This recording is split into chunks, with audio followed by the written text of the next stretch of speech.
గౌరవ శాసనసభ సభాపతి శ్రీ పోచారం శ్రీనివాసరెడ్డి గారిని బాన్స్వాడలో మా స్వగృహంలో కలిసి కాంగ్రెస్ పార్టీ నుంచి టీఆర్ఎస్ పార్టీలో చేరినటువంటి నలుగురు శాసనసభ్యులపై అనర్హత వేటు వేయవలసిందిగా పిటిషన్ ని వారికి అందించడం జరిగింది. ఈ పిటిషన్ 10th షెడ్యూల్లో యాంటీ డిఫెక్షన్ యాక్ట్ కు సంబంధించి ఆ ఫార్మాట్ ప్రకారం ఏ రకంగా అయితే ఆ పిటిషన్ ఉండాలో అన్ని రకాలైనటువంటి ఆ ఫార్మాట్ అనుగుణంగా ఆ పిటిషన్ వారికి అందించడం జరిగింది. వెంటనే వారిపైన అనర్హత వేటు వేయవలసిందిగా కోరుతూ నలుగురి శ్రీ చిరుమర్తి లింగయ్య గారు, శ్రీ కె ఉపేందర్ రెడ్డి గారు, శ్రీమతి హరిప్రియ పార్వత్ గారు, శ్రీ జె సురేందర్ గారు ఈ నలుగురు శాసనసభ్యులపైన వెంటనే వేటు వేయవలసిందిగా వారికి కోరడం జరిగింది. అలాగే గతంలోనే బాబాసాహెబ్ అంబేద్కర్ జయంతి నాడు ఏప్రిల్ 14th రోజు ఇంకో 6 సంబంధించి ఈ పిటిషన్స్ వారికి ఇవ్వడం కూడా జరిగింది. వాటిపైన వెంటనే స్పందించాల్సినటువంటి గౌరవ సభాపతి గారు ఇంతవరకు ఏ కారణాల చేతనో స్పందించలేదు.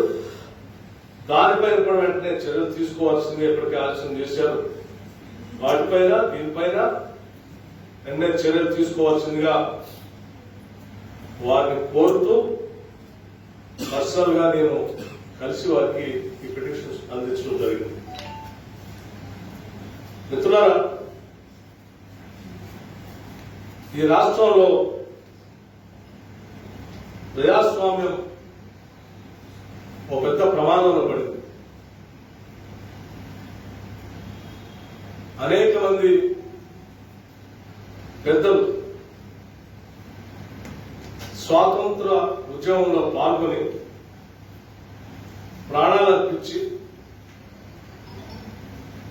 వారి ఆస్తుల్ని దేశం కోసం అర్పించి ఈ దేశానికి స్వాతంత్రం తీసుకొని వచ్చి ఈ స్వతంత్ర భారతదేశానికి ఒక అద్భుతమైనటువంటి రాజ్యాంగాన్ని అందించి ఆ రాజ్యాంగ ప్రకారం ఈ దేశంలో ఈ రాష్ట్రంలో ఎన్నికలు ఎలా జరగాలి, పాలకులు ఎలా ఉండాలి, ప్రభుత్వాలు ఎలా ఉండాలి, శాసనసభలు అంటే చట్టసభలు ఏ రకంగా నడవాలి అన్ని కూడా కూలంకషంగా అందులో పొందుపరిచి ఈ జాతికి ఆ మహానుభావులు అందరూ అందించారు.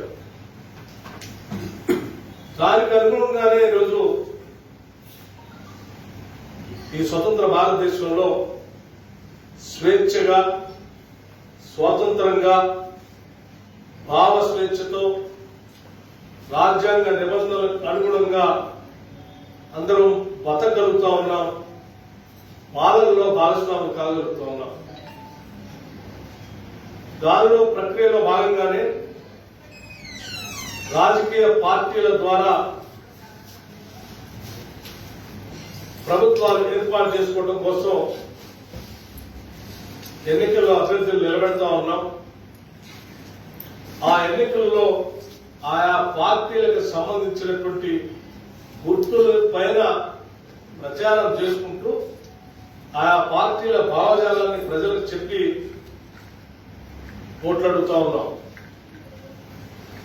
ఆ ఓట్లు వేసినటువంటి ఓటర్ మహానుభావులు అందరూ కూడా ఆ గుర్తులపైన ఆ భావజాలాన్ని నమ్మి ఓట్లేసి గెలిపించి పంపిస్తా ఉన్నారు. అలా గెలిచినటువంటి శాసనసభ్యులంతా కూడా ఏ పార్టీల నుంచి ఏ గుర్తులపై గెలిచి వచ్చారో దానిపైనే వారి పదవి పూర్తి కాలం ఉండాలని చెప్పే విధంగా కూడా ఈ భారత రాజ్యాంగంలో 10th షెడ్యూల్లో చాలా స్పష్టంగా చెప్పడం జరిగింది. పొరపాటున ఎవరైనా ఆ గెలిచిన పార్టీ నుంచి బయటికి పోవాలని ఆలోచన చేసినా, పార్టీలు మారినా నైతిక బాధ్యతతో చట్ట ప్రకారం రాజీనామా అయినా చేసి వెళ్ళాలి. అలా చేయకుండా నిబద్ధత లేకుండా, రాజ్యాంగం మీద నమ్మకం లేకుండా ఆయా శాసనసభ్యులు ప్రవర్తించినప్పుడు ఆ నిబంధనల్ని, రాజ్యాంగాన్ని కాపాడుతూ దాన్ని అమలు చేయడం కోసం అమలు చేసేటట్టుగా గౌరవ శాసనసభ సభాపతి గారికి ఆ బాధ్యతలు కూడా అప్పచెప్పడం జరిగింది. కాన్స్టిట్యూషనల్ పోస్ట్ లో ఉన్నటువంటి, రాజ్యాంగ హోదాలో పదవిలో ఉన్నటువంటి శాసనసభ సభాపతి గారు ఈ రాజ్యాంగ 10th షెడ్యూల్ ఎవరైనా శాసనసభ్యులు ఉల్లంఘిస్తే దాన్ని అమలు చేయడం కోసమే వారి ప్రత్యేకమైనటువంటి బాధ్యతలు కూడా రాజ్యాంగం కల్పించడం జరిగింది. ఆ రాజ్యాంగ బాధ్యతల్ని, విధుల్ని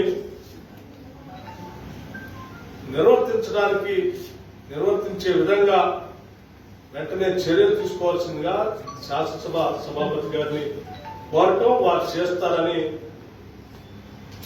ప్రజాస్వామ్యవాదులుగా మనందరం ఆశిస్తా ఉన్నాం. మేము కూడా ఆశిస్తూ వచ్చాం. అదే రాజ్యాంగం పైన ప్రమాణం చేసి రాజ్యాంగ ప్రకారం ఈ రాష్ట్ర పరిపాలన చేస్తారు, దీన్ని ఉల్లంఘించనని చెప్పి భారత రాజ్యాంగమే 3rd షెడ్యూల్లో ఉన్నటువంటి ఓత్ పైన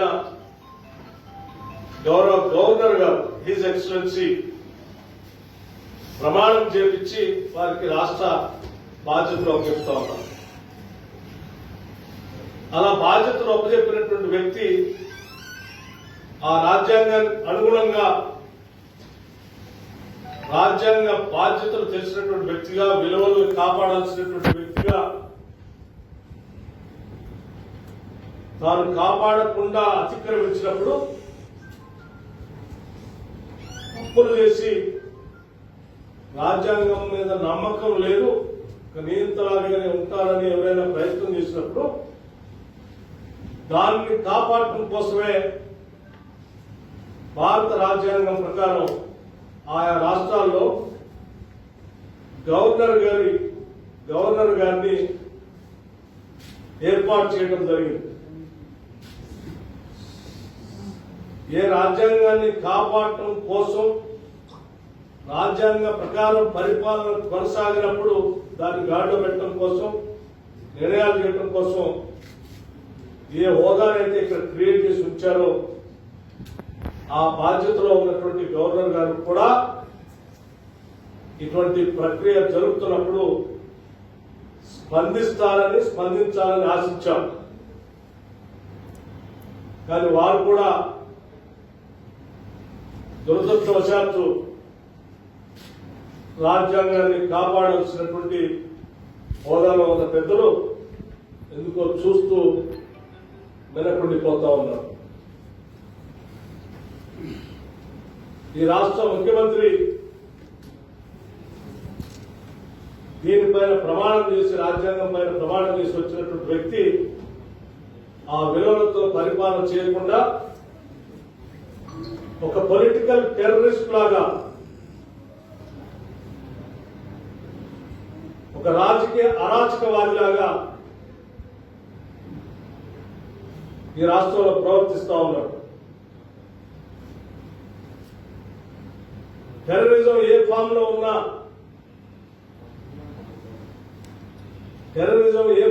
ఉన్నా అది సమాజానికి దేశానికి అత్యంత ప్రమాదకరం.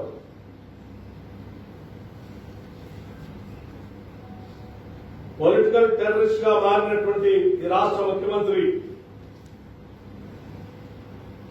ఈ రాష్ట్రానికి ఈ సమాజానికి అంతిమంగా ఎందరో మహానుభావులు చేసుకొచ్చినటువంటి స్వతంత్ర భారతదేశానికి కూడా ప్రమాదకారిగా మారారు. ఈ ప్రజాస్వామ్యానికి ఓ ఛాలెంజ్ విసిరారు. వారు విసిరినటువంటి ఈ ఛాలెంజ్ తప్పనిసరిగా ప్రజాస్వామ్యవాదులుగా మీరు ఈ సమాజంలో ఉన్నటువంటి బాధ్యత కలిగిన ప్రతి పౌరుడు, రాజ్యాంగ ప్రకారం ఈ దేశం నడవాలని కోరుకున్నటువంటి ప్రతి పౌరుడు కూడా ఈరోజు ఆలోచించాల్సినటువంటి సమయం, చర్చించాల్సినటువంటి అవసరం ఉత్పన్నమైంది. మార్పులు చేర్పులు అన్ని కూడా ఒక రాజకీయ పార్టీలో గెలిచిన శాసనసభ్యులంతా కూడా మీ పార్టీలో చేరడానికి ఫిట్ ప్రో కో,